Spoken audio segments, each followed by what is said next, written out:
So let's assess where Kenny Pickett is.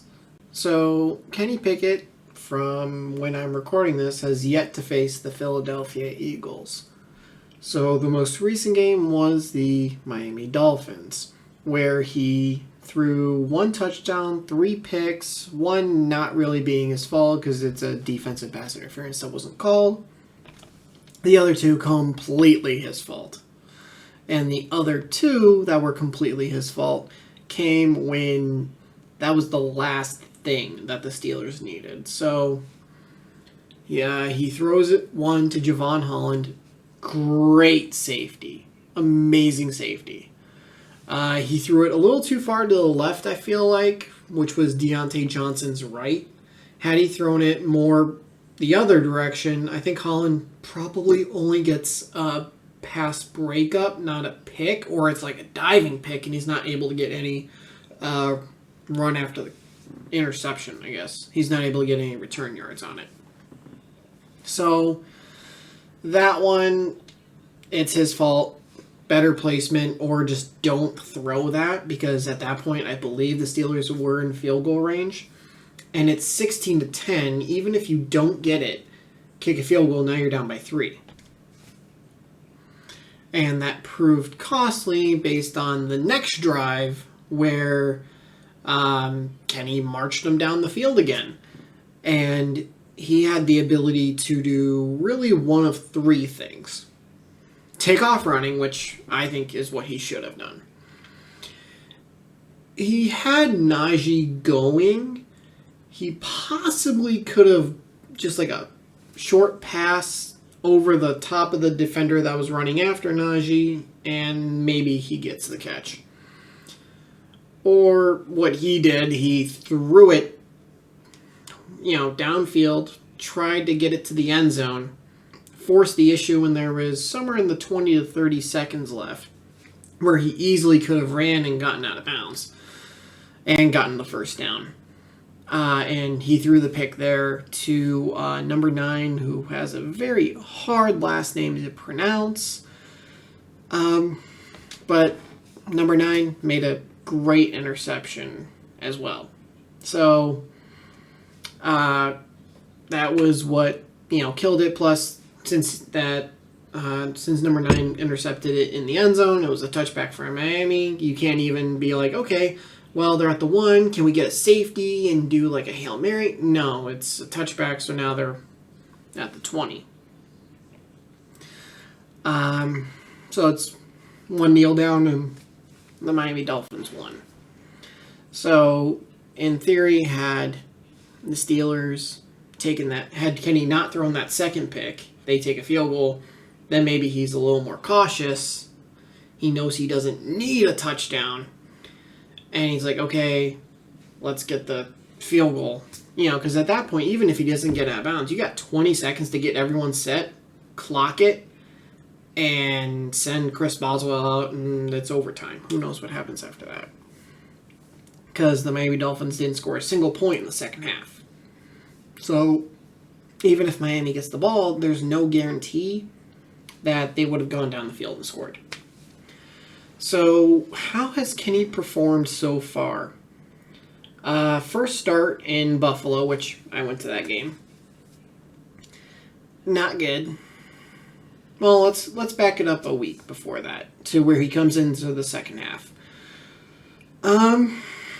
He played okay, but also at the same time, the Jets prepared for Mitchell Trubisky, not Kenny. So the fact he succeeds, it's like, yeah, that team is now trying to learn and adjust on the fly to what you're doing. And even then, their halftime adjustments were, okay, Mitch is doing this, let's do this. So their halftime adjustments weren't even for you. So then he goes to Buff and he gets his 2 rushing touchdowns. Then he goes to Buffalo, and obviously he throws for over 300, but the Steelers scored 3 points. There were times where they should have gone for it and decided to try kick a field goal, and Boz missed. So, plus, Buffalo is a hellacious stadium to play in. Your first ever start and you're going to be in Buffalo? They're a tough enough team already. So then move on to Tampa Bay. So Tampa Bay, he only has about 67 yards passing, I believe, when he gets hit and he has to go out with his concussion. Got his first passing touchdown in that game. And, he did okay. No turnovers in that one. But 67 yards in it was the third quarter he came out. So it was 2 quarters plus, and he had 67 yards passing. Then he comes back for Miami, where I talked about how he threw the 3 picks. He did also throw a touchdown, a very nice touchdown to George Pickens, who made the unbelievable catch. He is very good. He made the catch getting the 1 foot down, and just before he puts his hand down out of bounds, he gets the other foot down, so then he was able to get the catch. Because if he puts his hand down and then his foot, he's out of bounds, and it wouldn't be a touchdown. So very nice catch by George Pickens. Nice throw by Kenny. So what I've noticed about Kenny is he is pretty good at moving the ball between the 20s. It's kind of when you get to the red zone that he struggles. And, it's understandable because once you get into the red zone and you have 20 yards plus 10 yards of end zone, so 30 yards, and then as you get closer and closer and closer, the field becomes more compact. You have to make a tighter window throw. So it's not a shock that he's struggling once the field shortens, because he is a rookie. He is very interception prone. So far, he has not fumbled. That is the one thing he has not done. I know people are talking about with his small hands, he gets hit, he's going to cough up that football. And so far, he hasn't. Now, I know it's only about 3 games worth because of the half for the Jets and playing into the third against the Buccaneers. So call it 3 games. Or a little more. So to have 3 games, and so far he hasn't fumbled. That's good. But he also has 5 interceptions to 2 passing touchdowns plus his 2 rushing. So he has 4 total touchdowns to 5 picks. Granted, like I said, the first one against Miami, not his fault. One against the Jets was a pass to Claypool, and he got beat by a 5'9" defender. Don't ask me how that happened. Then he threw 3 against the Jets. One was a high pass to Freiermuth where he was trying to almost throw it away. It's either Freiermuth gets it or no one gets it. Well, it hit Freiermuth in the hands, pops, and there you go. He threw a Hail Mary against the Jets, which got picked. So those were the 3 picks there. I believe he threw 1 against... Or no, does he have 7 picks? He might have 7. He threw 1, I think, against Buffalo. Yeah, because 3, and the 1, so he has 7. He threw 1 against Buffalo that hit Deontay Johnson literally right through his hands. So he does have an interception issue. Again, he's a rookie. A lot of rookies have interception issues. Peyton Manning, not saying Kenny is going to be Peyton Manning, but Peyton Manning, he threw 28 his rookie year. Joe Burrow, he was pretty good as a rookie. He struggled a little. Josh Allen struggled as a rookie. He also struggled with injuries as a rookie. Not to mention his picks as well. So there are quarterbacks who ended up good. It's just they have interception issues. Big Ben was always forcing the football. He had interception issues. He did. So if I were to give an assessment of Kenny, he's playing okay for a rookie. He has the lowest passer rating in the NFL. He has 4 total touchdowns. That's the thing, total to 7 picks. So if you were to just grade him, not as a rookie, just as a starting quarterback, he's one of the worst.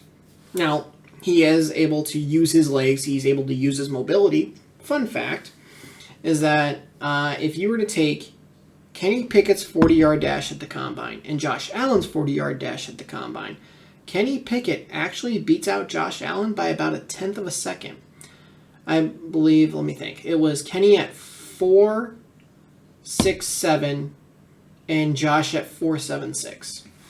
So just under a tenth of a second difference. So he's about the same speed as Josh Allen was. Now Josh Allen, he's been in the league for a few years, so he may have gotten faster. Very much possible. So is he around Josh Allen's speed now? I mean, it's likely. I doubt Josh Allen got significantly faster in his 5 years. Not like he's going to go run like a 4.4 or a 4.5. So I would say he's probably about Kenny's speed, and Kenny's about his speed. So he has the mobility. Now, he's not stiff-arming, jumping over, doing all that stuff. He's not as physically gifted as Josh Allen is, because, damn. So, overall, bad for a starter. Okay for a rookie who is essentially not in week 8. Right? We're about to go into week 8? Yeah, we're about to go into week 8. He's not a week 8 starter, like, or even if you want to say go back a week 7 starter like other people are. He wasn't taking the first team reps in the preseason. He wasn't taking the first team reps in, the first few games of the regular season. He is behind the 8 ball against pretty much everybody. He's learning on the fly. So, it will be interesting to see how the rest of the season goes. Steelers are 2-5, unfortunately, so this is most likely going to be Mike Tomlin's first losing season as a head coach, unless the Steelers can go on an absolute tear, because I'm going to assume that they lose to Philadelphia on Sunday. So if you take that into account, that makes them 2-6 going into their bye. They'll get TJ Watt back. So in order to avoid a losing season, the Steelers would only be allowed to lose 2 more games out of their next, I think, 9. Because 2-6 is 8 games, yeah. So they would have to go 7-2 down the stretch in order to avoid a losing season. Now, could you tie like you did last year and go like 9-7-1? Yes. Hell, you could go 8-7-2. You could have 2 ties. And you would still technically have a winning season. So, I mean, they would have to really do well. And I thought about this. This is real if you think about it. The Steelers have never won a game when Kenny Pickett finishes the game. Think about it. The Jets. Kenny finished the game. They lost. Buffalo. Kenny started and finished the game. They lost. Tampa Bay. Kenny started, did not finish the game because of his concussion. They won. And then Kenny started and finished the game versus the Dolphins. They lost. That's not to say they're undefeated with Mitch finishing, because obviously they're not. They beat the Bengals. Mitch started and finished. They lost to the Patriots. Mitch started and finished. They lost to the Browns. Mitch started and finished. And then we got to the Jets game. Now, there are a couple games where Pittsburgh coulda, woulda, shoulda won, and their record would be much better right now. So, for example, New England. They probably should have beat them. Mac Jones, he threw one deep ball that Akello Witherspoon couldn't come up with the pick. He threw a pass that Cam Sutton couldn't come up with the pick. And the one Akello, that literally resulted in a touchdown. That play ended in a touchdown. As far as Cam Sutton, that allowed the Patriots to punt the ball, which then Gunnar Olszewski fumbled the punt. So that gave the Patriots a short field. And there you go. But they easily could have lost the Bengals game. They're a healthy long snapper away from losing that Bengals game. And then versus the Miami Dolphins, they dropped like 4 picks. They probably win that game. So Buffalo, they had no shot. The Jets, they probably could have won had the defense come up with a stop. Or if Kenny just threw the ball away. Don't even bother trying to hit Pat. Just no, throw it away.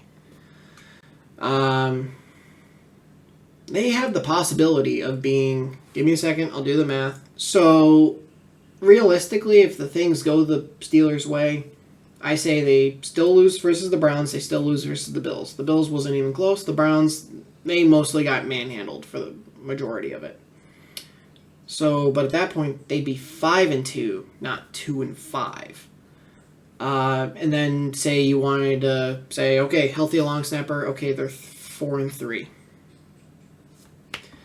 So, the Steelers have had a few bad breaks. They definitely have.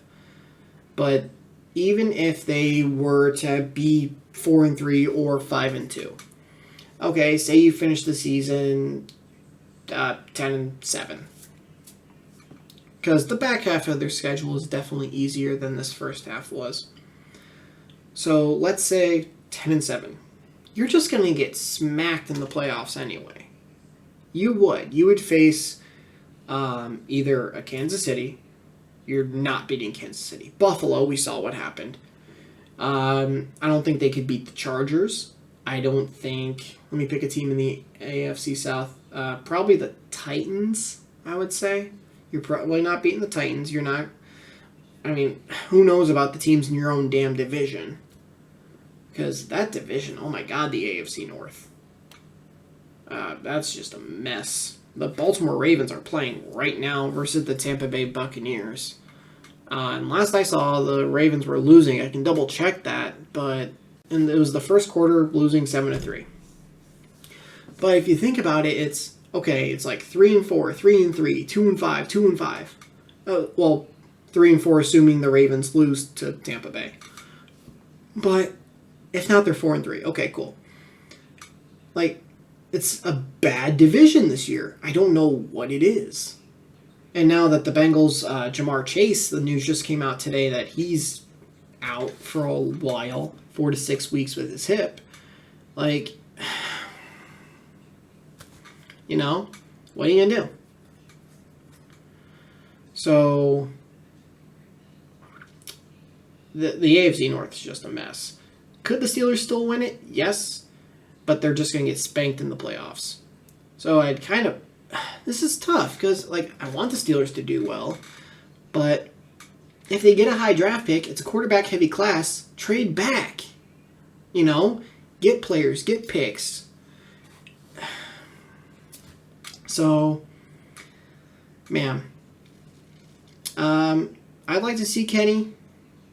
Now, I don't think you can just go off this year, and if he's 15 touchdowns, 15 interceptions, and maybe you want, let's go 18 total touchdowns. Let's say he gets another rushing touchdown this year. So you have 18 total touchdowns to 15 picks. And you throw 2,800 yards. I don't know. I'm throwing shit out there and seeing what sticks. So I don't think you can fully judge this year and be like, nope, he didn't do well enough. Let's go draft Bryce Young. Or let's go draft one of these quarterbacks that's going to be available. I don't think you do that to be honest. I think you give Kenny a couple years. You really do. It's not often a team gives up on a quarterback after just 1 year. Josh Rosen, clearly that was the correct decision. Dude can't stay on a team. But you get like the Browns. They had Baker for 4 years. Lamar, is in his 5th year. Josh Allen's in his 5th year. Joe Burrow is in his 3rd. Justin Herbert's in his 3rd. Tua. Imagine the Dolphins giving up on Tua just after a year. He's in his 3rd year. Yes, he has a plethora of weapons around him that has speed for days. But he's actually playing well, and the Dolphins are undefeated when he doesn't die in a game. When Tua finishes the game, the Dolphins are 4-0. So, he's probably being lifted by the talent around him, but clearly Teddy Bridgewater couldn't do it. So, Tua is better than Teddy Bridgewater. Whether he's more accurate or he has better decision making, whatever it is, he's better. So you can't give up on Kenny just after this year. You can't. Well, okay.